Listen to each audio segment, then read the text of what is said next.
ಇದೇ ನೋಡಿ ಧರ್ಮಸ್ಥಳದಲ್ಲಿರುವಂತ ಶ್ರೀ ಸಾನ್ನಿಧ್ಯ ಹಾಲ್. ಆದ್ರೆ ನಮ್ಗೆ ಇಲ್ಲಿ ಒಂದು ಅಡ್ವಾಂಟೇಜ್ ಸಿಕ್ತು, ಯಾಕಂದ್ರೆ ಬೆಳಗ್ಗೆ ಬೇಗ ದರ್ಶನ. ಅಂದ್ರೆ 8 ಗಂಟೆಗೆ ಕ್ಯೂ ನಲ್ಲಿ ನಿಂತಿದ್ದಕ್ಕೆ, 7:30 8 ಗಂಟೆಗೆ ಕ್ಯೂ ನಲ್ಲಿ ನಿಂತಿದ್ದಕ್ಕೆ ಡೈರೆಕ್ಟ್ ಎಂಟ್ರಿ, ಯಾವುದೇ ರೀತಿ ವೇಟಿಂಗ್ ಆಗಿರೋದೇ ಇಲ್ಲ. ಅಕಸ್ಮಾತ್ ಏನಾದ್ರು ತುಂಬಾನೇ ಕ್ರೌಡ್ ಇದ್ರೆ, ತುಂಬಾನೇ ಭಕ್ತರಿದ್ರೆ, ಮತ್ತೆ ಬೇರೆ ಟೈಮ್ ನಲ್ಲಿ ಬಂದ್ರೆ ನೀವು ಇಲ್ಲಿ ಏನು ಕೂರಕ್ಕೆ ಜಾಗ ಇದೆಯಲ್ಲ, ಸೊ ಅಲ್ಲಿ ಕೂರಿಸ್ತಾರೆ. ನೀವು ಇಲ್ಲಿ ಸುಮಾರು 2 ರಿಂದ 3 ಅವರ್ ವೇಟ್ ಮಾಡ್ಬೇಕಾಗತ್ತೆ.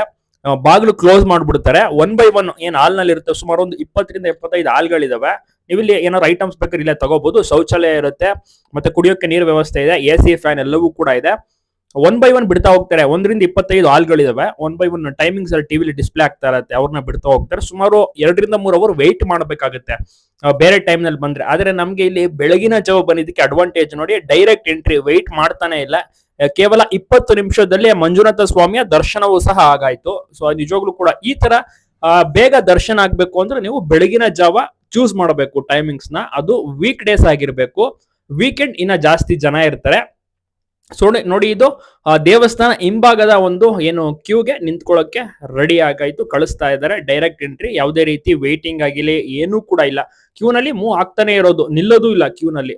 ಈ ರೀತಿ ದರ್ಶನ ಎಲ್ಲರಿಗೂ ಕೂಡ ಸಿಗಬೇಕು ಅಂದ್ರೆ ಬೆಳಗಿನ ಟೈಮ್ ಏನು ದರ್ಶನಕ್ಕೆ ನಿಲ್ಬೇಕಾಗುತ್ತೆ. ಇಮಿಡಿಯೇಟ್ ನೀವು ಒಂದು 6 ಗಂಟೆಗೆ ಎದ್ದು ಸ್ನಾನವನ್ನ ಮುಗಿಸ್ಕೊಂಡು ಬೇಗ ಕ್ಯೂ ನಲ್ಲಿ ನಿಂತ್ಕೊಂಡ್ರೆ ಒಂದು 7:30 ಹಂಗೆ ದರ್ಶನ ಆಗೇ ಹೋಗುತ್ತೆ. 8 ಕಾಲ್ಗಷ್ಟೊತ್ತಿಗೆಲ್ಲ ದರ್ಶನನೇ ಮುಗಿದೋಗುತ್ತೆ, ಆಚೆ ಕಡೆ ಬಂದೇ ಆಗುತ್ತೆ. ಸೊ ಈ ರೀತಿ ದರ್ಶನ ಪ್ರತಿಯೊಬ್ರು ಸಹ ಪಡ್ಕೊಳ್ಬಹುದು ವೀಕ್ ಡೇಸ್ಗೆ ಹೋದ್ರೆ.